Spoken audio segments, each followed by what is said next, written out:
Good people, I'm so happy to be here. My producer Jeannie is here, and I know which episode it is today.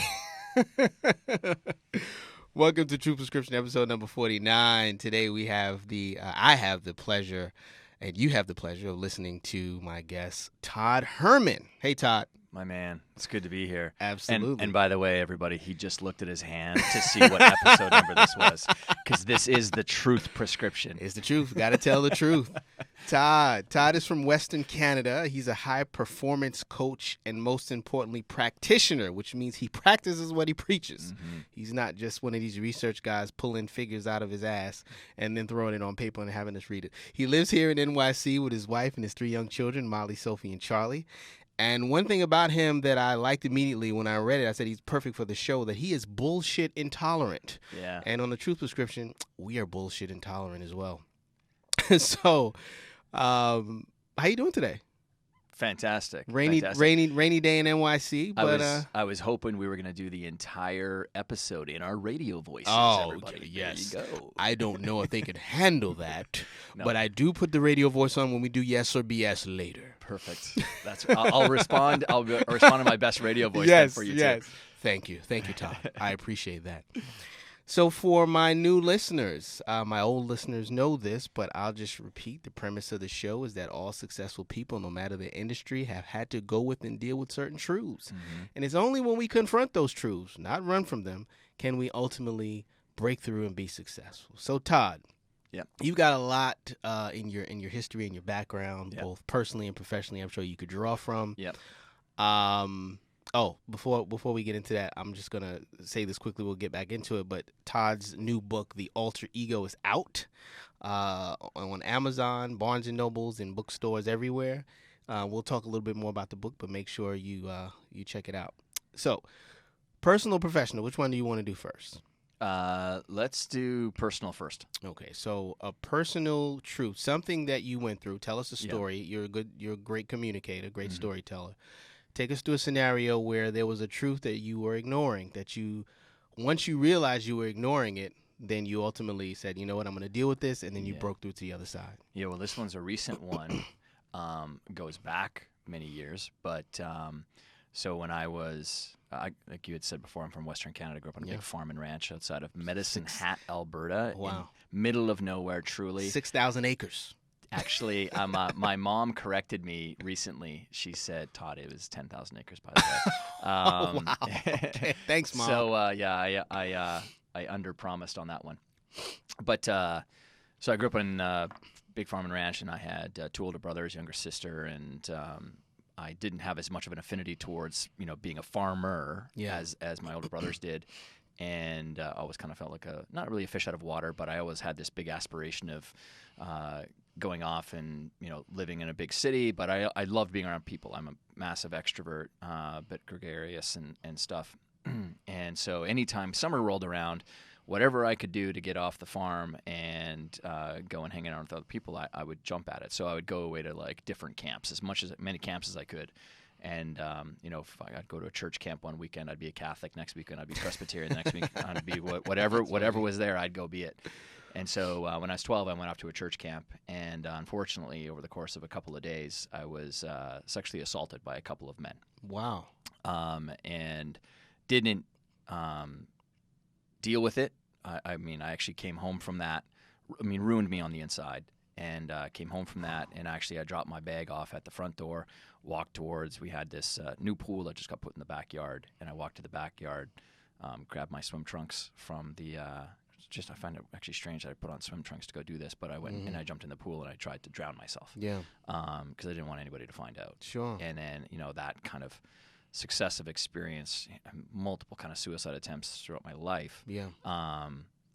Finally, I got to a breaking point literally just a year and a half ago where I did a very good job of managing it on the inside. Sure. It actually explains why I got into the mental toughness world, because I did it just out of pure survival. Sure. And the great gift that came out of it was, the book, The Alter Ego Effect, and staying kind of as true to as true to the form of what it means to be a human being and tapping into some superpowers that we have, which is the creative imagination. I tapped into it a lot because I needed to escape just the reality that I was having to deal with on the inside. And So anyways, I ended up getting to the point where I just couldn't manage it anymore, and finally shared it with someone for the very first time a year and a half ago, my good friend Chris here in New York City. And then I went home and I told my wife for the first time, and her first reaction was actually, she didn't like laugh, but it was kind of like almost like an emotional release of like, oh my God, now I understand you. Now I get why you tick, kind of thing. Right. Anyway, so for the last year and a half, I really, walked that path of facing that thing down and unraveling it and working through it. And then I got to the point at the end of December of 2018, I sat down to actually just write out my 2019 and kind of, I teach this concept called scripting for my athletes. And I was going to do that for 2019. And instead, I actually just wrote out this post or this big, long kind of letter that I was writing to actually, so I could tell my family for the very first time, all my brothers, sisters, my parents, because I just wanted to get rid of it. I was like, I have this book coming out. I really want 2019 to just shed this stuff. I don't need to carry it anymore. I didn't do it. All that shame and guilt that drives many, many people. And it did me. So I wrote it, called up all my family members, read it to each of them individually, because I wanted to have them all have a consistent story. That's why I kind of wrote it that way. And I think for most people, if we write it down, we can actually probably navigate stuff when you're dealing with difficult things, probably a little more grace. And then I actually just published it on Facebook. Because I, again, just wanted to be honest with other people. There you go. Happened to have it up. I was reading it earlier. It's very touching. And so actually since then, what that did was I had so many people reach out that would be like, I've been following your career for a long time. I really respect you. You're a really smart guy, or, nice things. But now I absolutely love you. Like that vulnerability, that bravery, that courage that it took to write that. And what's really important, I think, about that is I didn't write it. I didn't care about getting a like or a comment. I was really doing it for myself to just get rid of it. And I think some people's vulnerability nowadays, we need to be careful with it, because sometimes they're sharing before they're even emotionally ready to even deal. Like they haven't even dealt with it internally yet. Like with professionals or whatever the case is. So, but I can tell you, like for someone who's been, I've had some really good personal or professional successes in my life, but a lot of that has been me operating in the red line, the gas pedal to the floor and kind of thing. We were kind of talking about that a little bit earlier with all the hustle that you're putting towards the things that you've got going on. And and now it's like it feels like I really released the emergency brake. And I'm kind of operating, and it's like, flow, wow, almost. Yeah. You talk about flow state a lot, but Tons. It's almost like now you're actually able to be in that real flow state. Yeah. And again, that doesn't mean that life is easy every single day of the week, right? Of course but not. It has opened up the pathway or doorway for other people to reach out. So even since I wrote that, in the course of 8 days after that, I talked to 7 people, some of them extremely successful entrepreneurs that were friends, and some not even friends that reached out and that were suicidal. And so I had some like really amazing conversations with people, and and it feels really. I mean, I could not have had this conversation with you a year ago, where I wouldn't be like a puddle talking about it. It'd be I'd blubber my way through it, kind of thing. But again, now that I've released all that shame and guilt, I can just talk about it as as it is an event, and I didn't do anything to ask for it or anything like that. So that is one truth for you on the personal side of things. Okay, well, I think that's enough. You don't need to share another personal truth. That's wow. There's a lot there. Wow. I'll just say this. I don't think I've ever said this on the show. People that are close to me know this, and obviously my therapist knows this, but what you described is something that I've also dealt with. That happened to me 2 separate occasions when I was young, and I think it takes a lot to get through it, and it takes a lot to be brave enough to speak about it. But you're right. I think I needed to make sure that I was sort of okay with it internally. So thank you for sharing that with us on the show. It's really heartfelt. And in my research of you, I didn't see that anywhere. So because even in this post, it starts, at least the one I'm looking at, it starts with when I was 12, I tried to drown myself. But the reason behind it wasn't, I didn't know. So well, on that too, I mean, so I saw this modeled for me when I was Sarah Blakely, the founder of Spanx. She brought myself and a couple of other people down to Spanx in September of 2017 to speak at an event, and her and her husband Jesse Itzler, and Frank Shamrock, the famous UFC fighter, was there speaking, and I saw him go on stage on the opening night and just talk so openly about his extremely troubled past that he had growing up. Yeah. And then him and I connected like right afterwards, became really good friends and are good friends right now. And I said to Frank, I said, thank you for showing me that I could actually be able to talk about this at some point in time and do it without being super emotional about it. Yeah. And I'll make a promise to you that I'll be able to do that at some point in time. And, even in the post, I actually tagged him and said, hey, just looping back around on this, Sure. and because it's done. So Yeah. Okay. So So professional truth. Yeah, let's move on to the professional truth. Professional truth. I've built a lot of my career on speaking and being on stages. I've kind of taken more of a hiatus the last 8 years, but I'm getting, now that the book is out, I'll do it more. And I kind of took that time away to build up, a bit of a more online platform for myself, because I knew I was going to have children and didn't want to be traveling all the time. Sure. And playing the road show.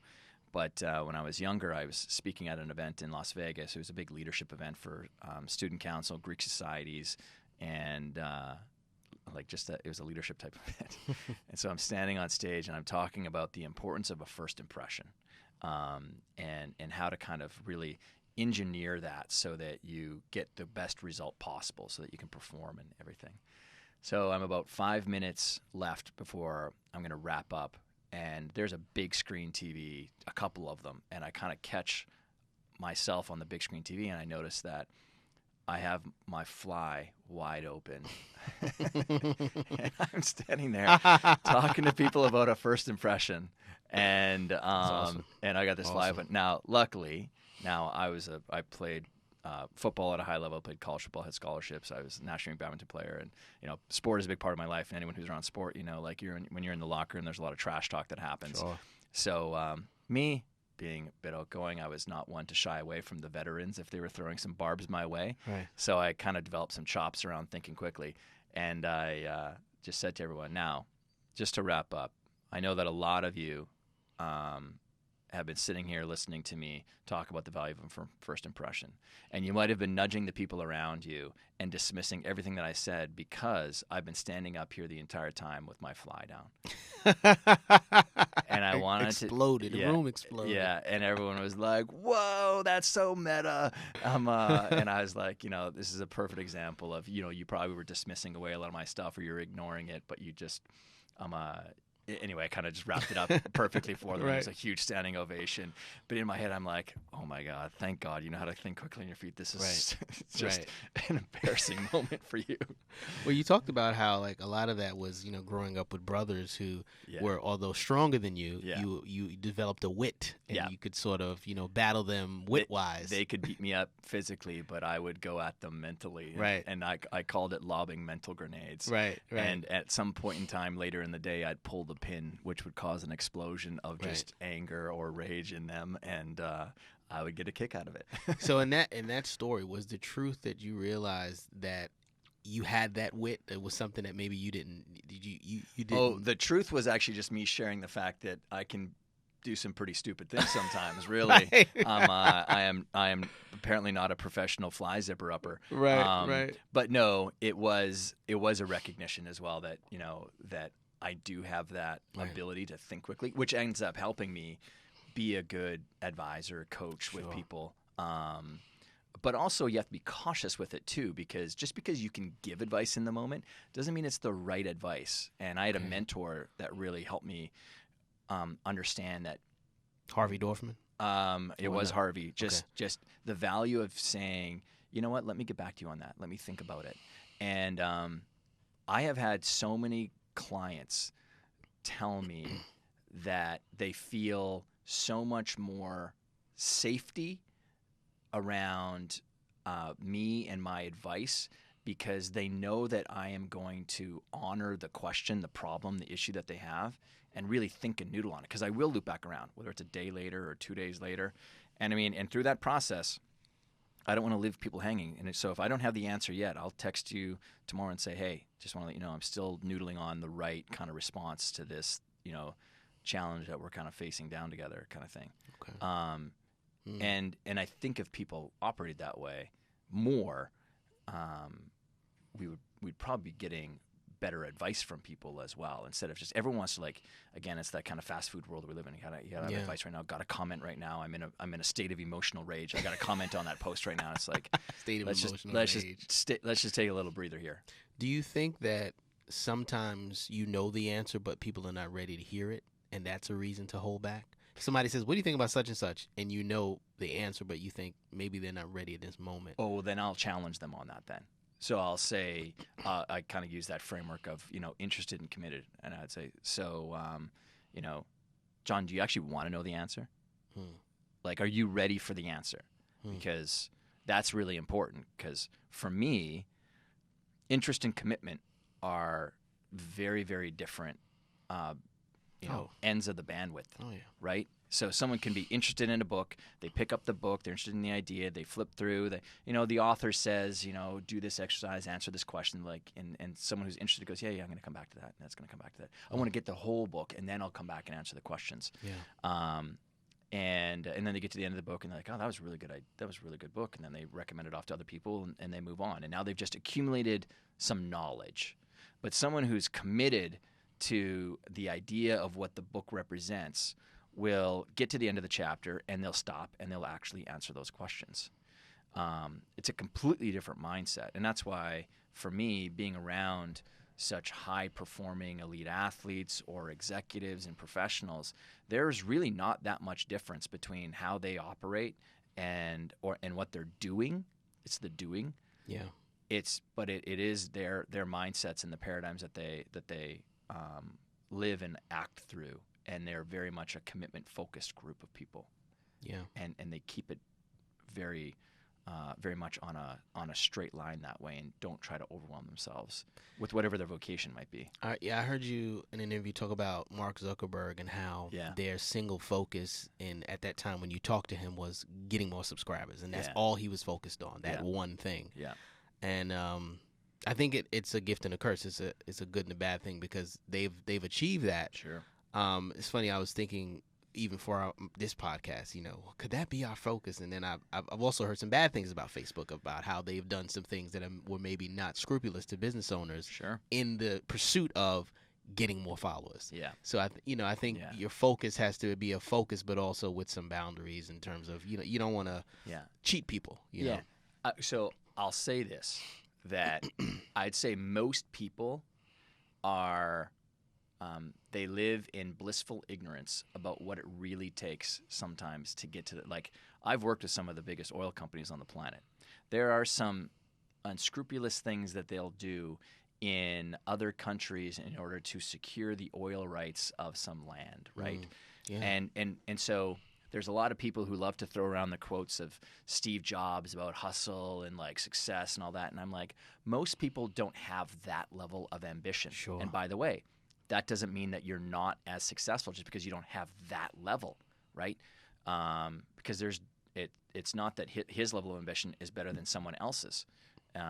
Ambition is, a personal thing, because some people can be ambitious to have a little more of a holistic life, and that could be, to many other people, way more successful than Steve. Yeah. Because you could argue that, depending on what your definition is, he wasn't very successful.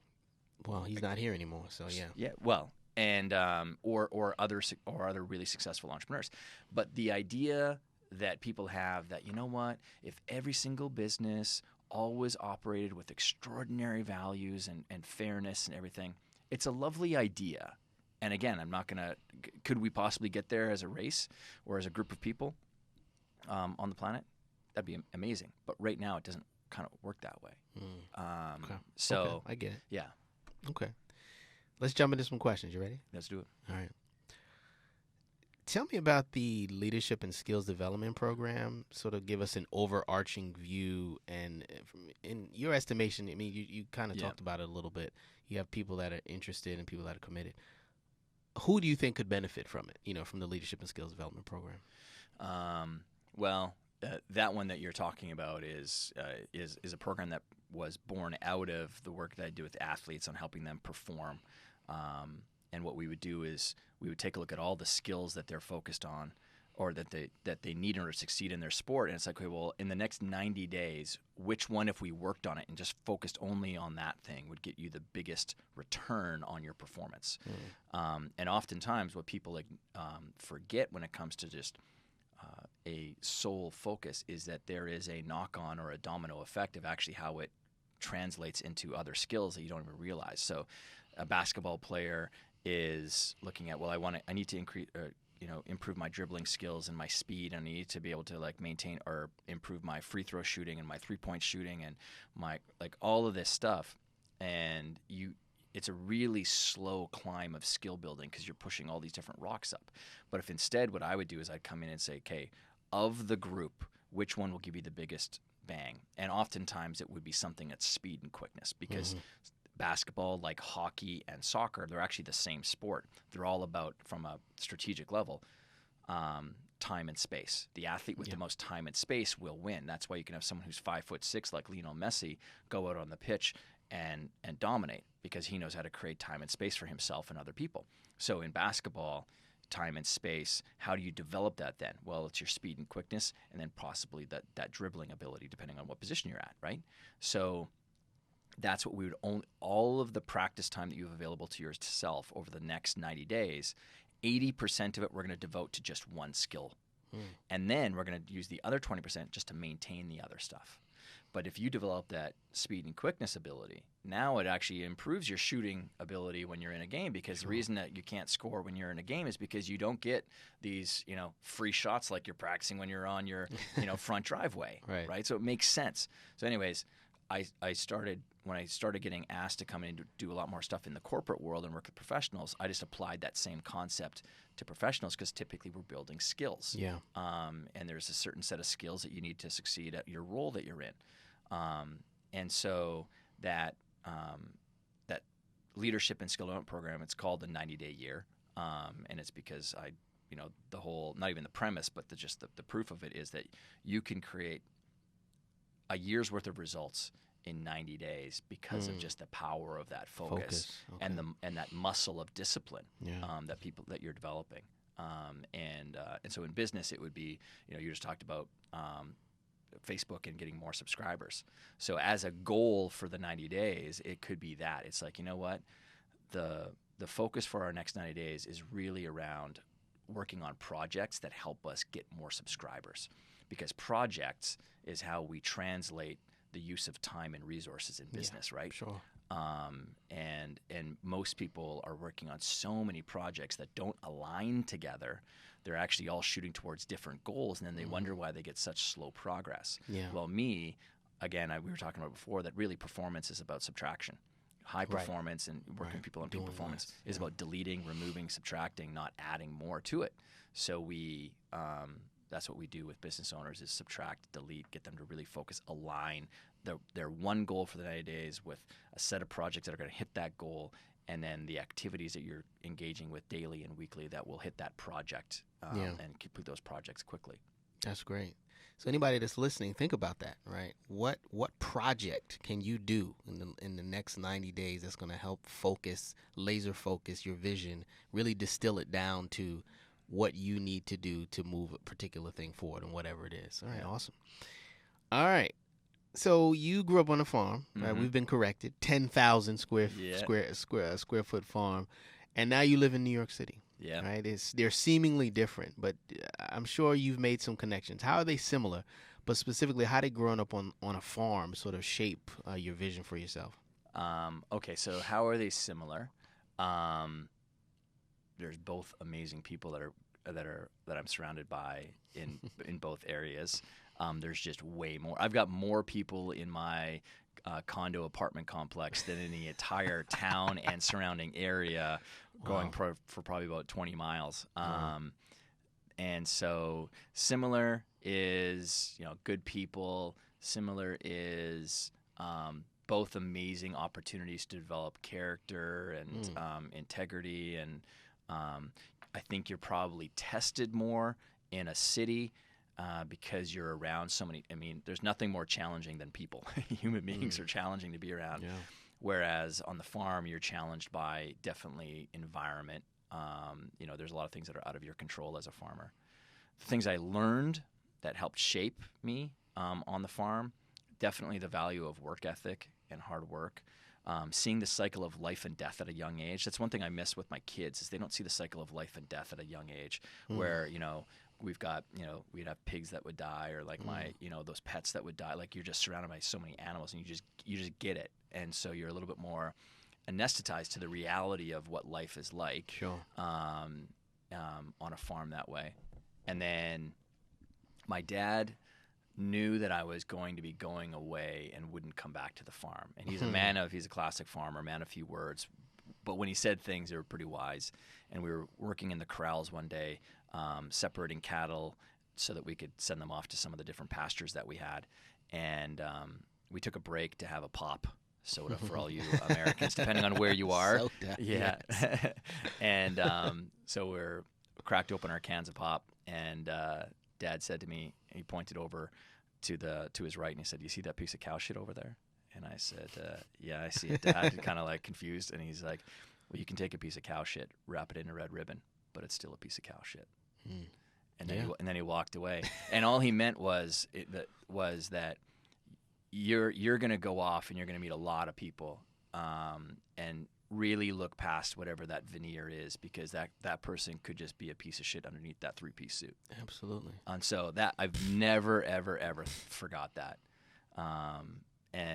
You're just looking at the character and the integrity of people. And, so I super slow play stuff as well. I learned this over time. I didn't do it early on, but I slow play opportunities. I want to get to know people for a long time. So even myself, like I've got a business where, I will promote other people's stuff sometimes. But if I ever promoted someone's, product or service or something like that, that means that we've personally used it, and I've had a minimum of 2 private dinners with that person, so I can kind of get to see how they do operate. I want to see how they treat the waiter, the waitress. Sure. I want to see how they, treat other people before I go and, because some people are, they're subscribers or they're clients of mine, and I've built up trust over time. And so if I say something's great or someone's great, then I want to make sure that I can say it with a lot of honesty. Yeah, it has to mean something. Yeah. So those are just a few of them. I mean, I could go on and on for days when it comes to the things I learned on the farm. Those are great.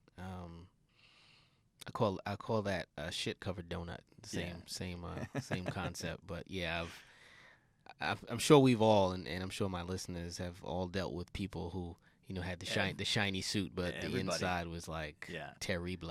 Yeah, terrible. That's Spanish for terrible. Anyway, so let's talk a little bit about alter ego. Yeah.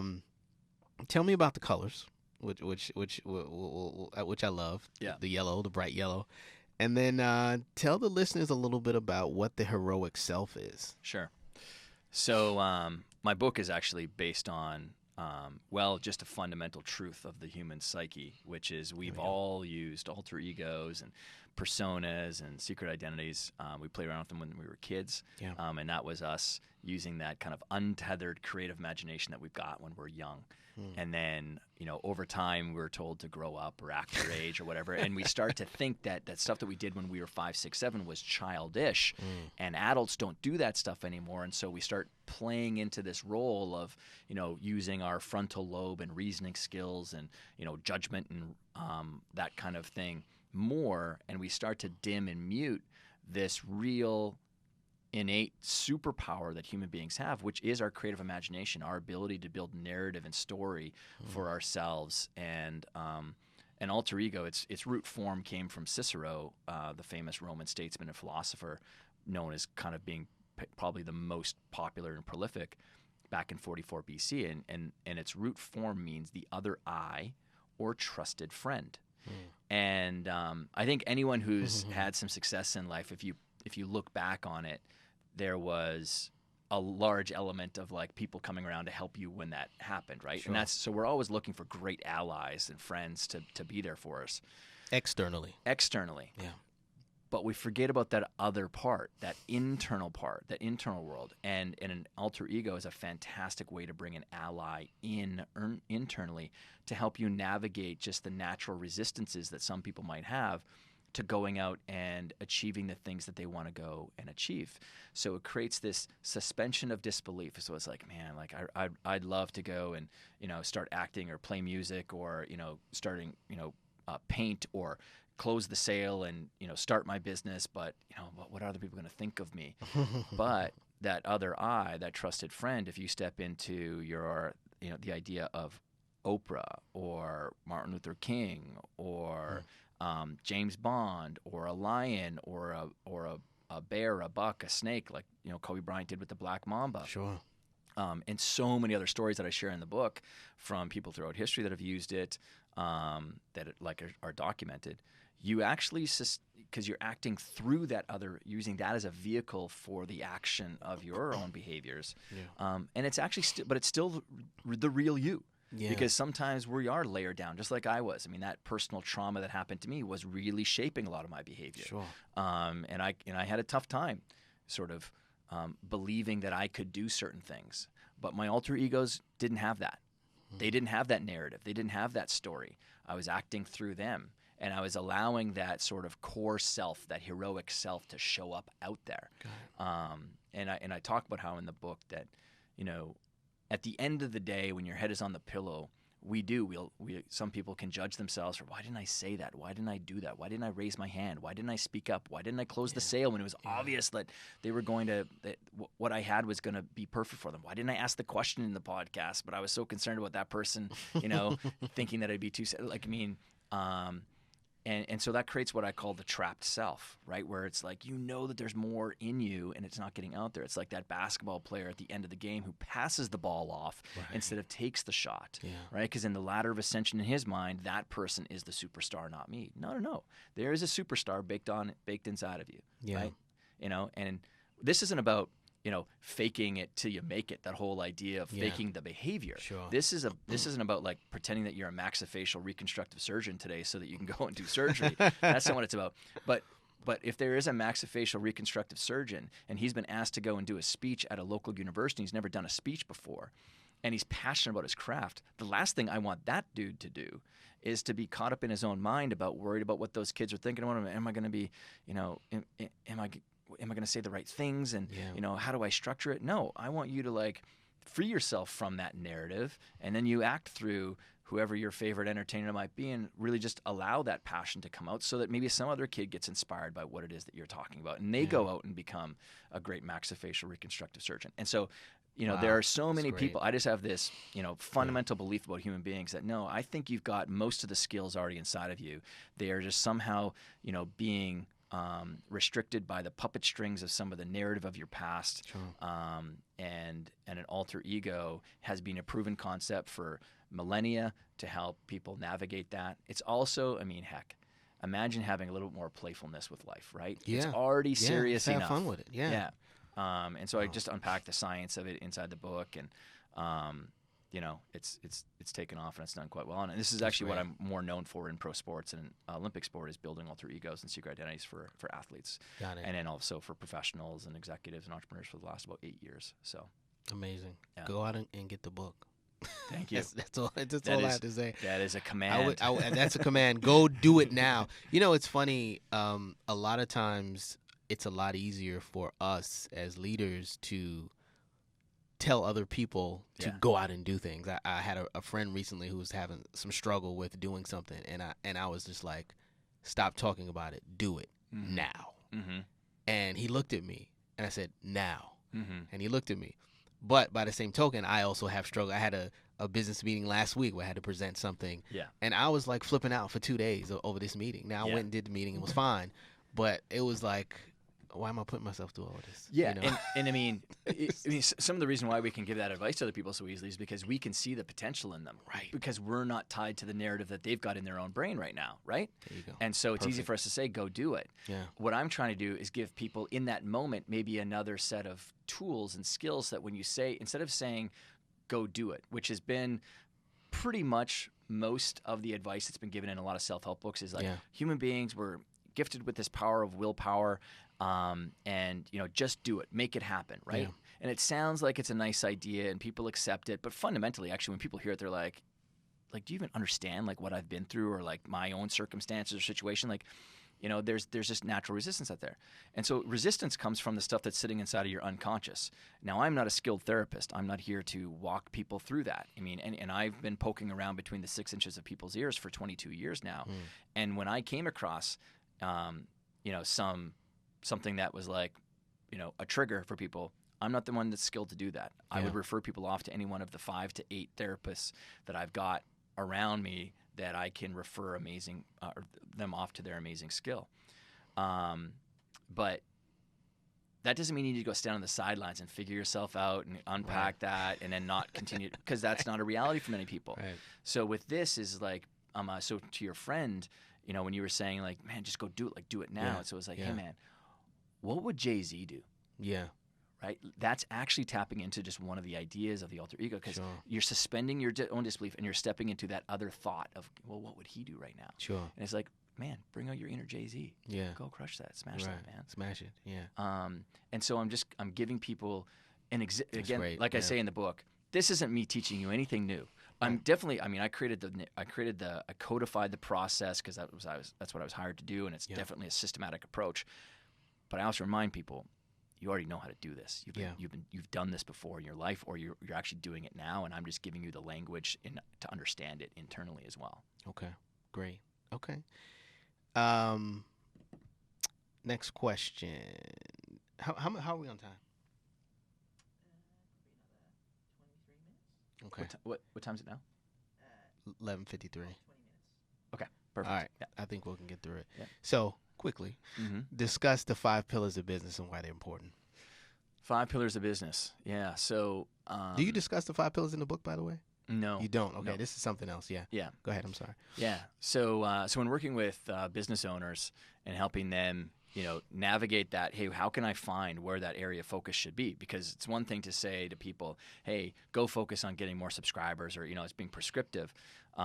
Instead, in my business and with my team, anytime we're working with people or inside our programs, we run a very diagnostic approach, which you as a doctor would appreciate, right? Sure. There's so many people who are just like, oh, go do this. And it's very anecdotal. So like, I did it, you can too. Right. I've got an allergy to that stuff. I think that we could probably demand more from the people who are offering advice nowadays than the stuff that was from the 1970s, 1980s, where like, hey, I was successful at this and you can do it too. There's like, that voice. Yeah. Well, it's just, I'm like, Yeah. I think people should be demanding more from the thought leaders or the advisors today. It's 2019. Like, there's a lot of data that tells you the kind of core principles that you could be applying to be successful at something, and it has nothing to do with the whole I did it and you can too. And so anytime I'm trying to, if I'm going to go into a market or a niche, I'm going to first unpack what is it all about. And so in business, there's really 5 pillars that make up business. There's the marketing and sales pillar. There's the product pillar. There's the operations and technology pillar. There's the finance pillar. And then there's the people and leadership pillar. And so what I do inside of that 90-day year system is we get people to answer a series of questions in each of those pillars. So in the marketing and sales, it'd be like, scale of 1 to 10, rate your lead generation. Scale of 1 to 10. And all I'm looking for, because I'm a performance guy, all I want is the numbers. Yeah. I want the number. I don't want the narrative yet. I want the story. Sure. I just want the numbers right now. We can get the story later. But, we ask them a series of questions. And then what happens, though, is when people are actually putting their own content through a really good, rigid kind of diagnostic, they start to get the clarity themselves, because I know that human beings, that when they come to their own conclusions, are what? More free to go and take the action necessary that's right for them. Sure. So I talk about in our world, we call it the field of play. So most people are putting together strategies and taking actions based on someone else's field of play. No, it's like, no, play the field that you're on right now. Don't play on Todd's field or Susie's field. No, get yours right. Yeah. And this gets to your kind of, that's why I like the premise of the show around the truth. When you're actually truthful and you're honest about where you're at, now you can plot a path forward to get to where you want to go. Sure. Most people head in the sand. They're lying to themselves. They're dismissing away things or don't want to face it.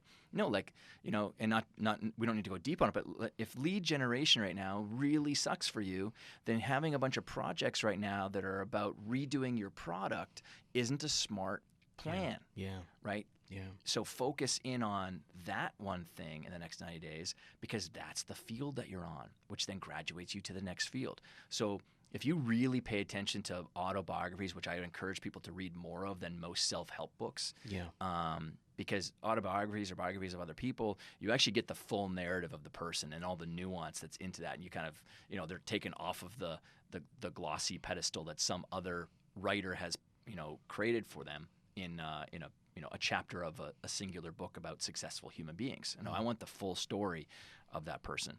And when you really look at it, success is a lot about sequencing. It's about doing the right things at the right time in the right order. Yes. And so these 5 pillars, when you kind of diagnose it properly, really helps people get clarity for themselves. And then all of a sudden, what goal you need to set, what projects you need to work on, you know, how you need to be productive and all these things just fall out of that. Right. Clarity is so important, right? Like, I mean, if you and I are standing at the edge of a forest and there's a fog that's sitting in the forest right now, and I say, sprint into the forest, how fast are you going to do it? And are you going to do it even? Moderately paced. Yeah. Moderately paced. Yeah, even if at all, right? And that's actually how most advice is people go, yeah, go do this. But they don't have the clarity yet. Yeah. And so clarity is so important, and that's why this diagnostic approach helps out so much because as soon as the fog is lifted, they see a path forward themselves. Right. They'll sprint headlong into it. Yeah. And I didn't have to push. I didn't have to say, just go do it, make it happen or whatever. No, like that. And I think that's my responsibility is to help people get that clarity. And, you know, it's funny, to your point, going back a little bit, when I told my friend go do it, part of what I did was actually went and sat with him and sort of went through a process. Yeah. I let him lead the process, but I sat with him through a process. Yeah. And he was able to see that he really could do it himself, and he ultimately got what he wanted. You know, he was able to get what he wanted. So the framework is critical. Yeah. And, I mean, that's a huge gift to give someone. Yeah. Clarity? No, It is the most underrated thing because clarity begets confidence. And even before you get that confidence, clarity begets momentum. Yeah. Momentum begets confidence. And confidence ultimately gives you the thing that's the magic of it all, certainty. Like when you've got certainty that there's literally nothing, no obstacle, challenge that can get into your way to make something happen, you might have to shift and change and be flexible and adaptable, which is truly what mental toughness means. Mental toughness means your ability to be flexible and adaptable despite what your circumstances and the world around you is giving you right now. Yeah. Mental weakness is standing like a rigid tree that's going to fight the wind. You know, oak trees bend. No, you want to bend with things. Yeah. And so certainty is that, man, there's nothing you can throw my way that I can't handle. And that's why, like, even in the book for the Alter Ego Effect, it's like I'm just giving people another phenomenal strategy that's built into the human consciousness that taps into a superpower that we've got, creative imagination, to help you navigate things with a little more grace and grit. Yeah, awesome. Go read the book. My last question, just going back to the Facebook post, which really touched me, and it before I ask my question, I'll tell you why it touched me, because it just showed, because I have 3 young children like you do, and well, 2 young ones and an older one, but the innocence and beauty of a child, you know, for her to put her hand on your face and say, "Daddy, are you happy?" Yeah, and how that sort of started the cascade of this whole thing. Yeah, it was amazing, and it touched me. And I was working on. I called my, I said, "Honey," my wife over. I said, "Honey, read this. You know, this is so beautiful." But what I want you to specifically address is if there's anyone out there right now who's listening to this podcast who's depressed or feeling suicidal, what would you say to them? I would say find and reach out to someone that you trust and get it out of you. Just say it once. I just got this beautiful message as a direct message in Instagram just yesterday even, where the gentleman who's mid-40s, very successful person in Los Angeles. I don't know him, I never met him, so he reached out cold. But he said, you know, I listened to an interview that you did where you talked about that, And I thought, wow, like if he can do that, and I have a similar experience, and that bravery and courage that I was inspired by, he kind of latched onto that idea that, you know, it would be brave and courageous of him to do it. He turned around and he told his brother, that he called his brother and told him what happened to him. And he said, you know, I feel like I've just left 10,000 pounds of brick and weight off of my shoulders. And, you know, I've got 2 daughters. That's why he resonated with the 2. And I realized I was only living on the planet for them, but I really did want to live on the planet for myself too. Like that's powerful to be able to get to that place. Yeah. And so, like for me, I had said in the post that, you know, one of the sources of inspiration for me to make sure I face this down was I didn't want to give my kids what I called secondhand trauma. Yeah. Right. I had it just like secondhand smoke. The other person doesn't deserve it. My kids don't deserve that secondhand trauma in the way that it was shaping my kind of like inner rage that I had that would sometimes transmute itself into, you know, snapping. And that's not the kind of dad I'd want to be for them. No. You know, they're little kids. Yeah. And so when Molly, you kind of referenced it when I put her and Sophie into the carriage when I picked them up from preschool there, which is actually 2 years ago, almost to the day. Today? And, yeah. Wow. Yeah, she put her hand on my face and she said, "Daddy, are you happy?" And I was like, "Yeah, I'm happy. Why?"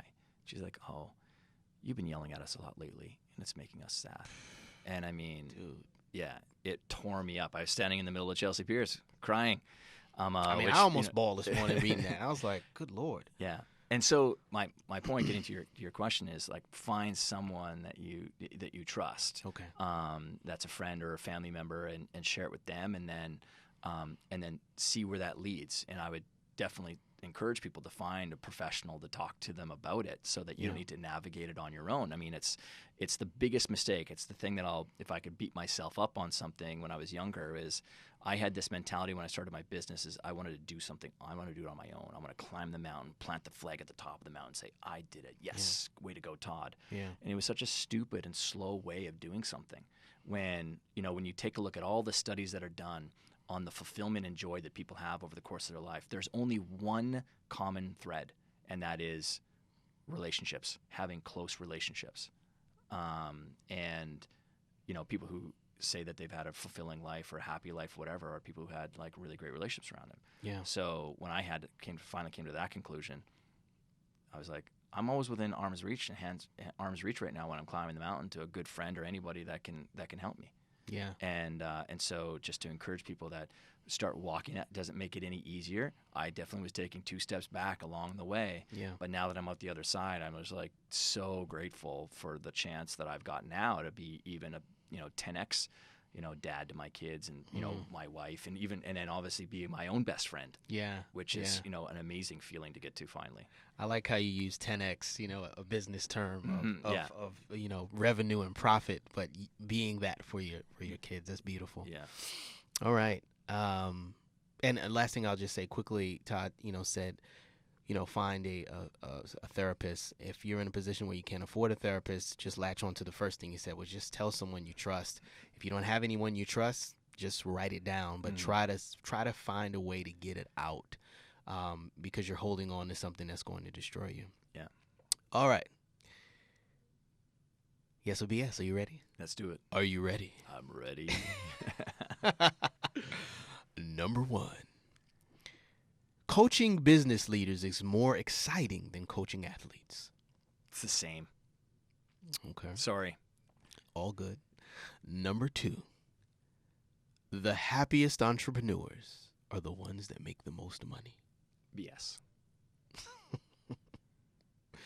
You want to expound on that, or no? Yeah, no. It's just that there is definitely a correlation between when you've got more money, you got more resources, definitely, sure. Right? But that doesn't mean that the people, I know many entrepreneurs that are making a lot of money and they're terribly unhappy, but then I know a lot, like there's bullshit on both sides of the equation on that one. Yeah. Right. Yeah. Okay. Number 3, being a coach is much easier than being a father. Yes. Oh my God, that's not even. We don't even need to discuss. That's self-explanatory. That is self-explanatory. All right, number 4. Number 4. Whatever we associate ourselves with, we take on the traits of. Whatever we associate ourselves with, we take on the traits of. Yes. And number 5. Canadians are nicer. Absolutely. That's not even a. Can't believe we I love Canadians, man. By the way, I wish I knew more. I wish I was friends with more. Maybe we'll we are. exchange You got info. one. You got one. Number 6. The mind can cause or change one's emotion. Yes. Number 7. If I put on glasses, I will feel smarter. Yes. Number 8. I like this one. Hate cannot drown out hate. Absolutely. That's a quote from Martin Luther King. And number 9. This is Todd's. Todd gave me one before we started. I like this one. Most self-help books are helpful.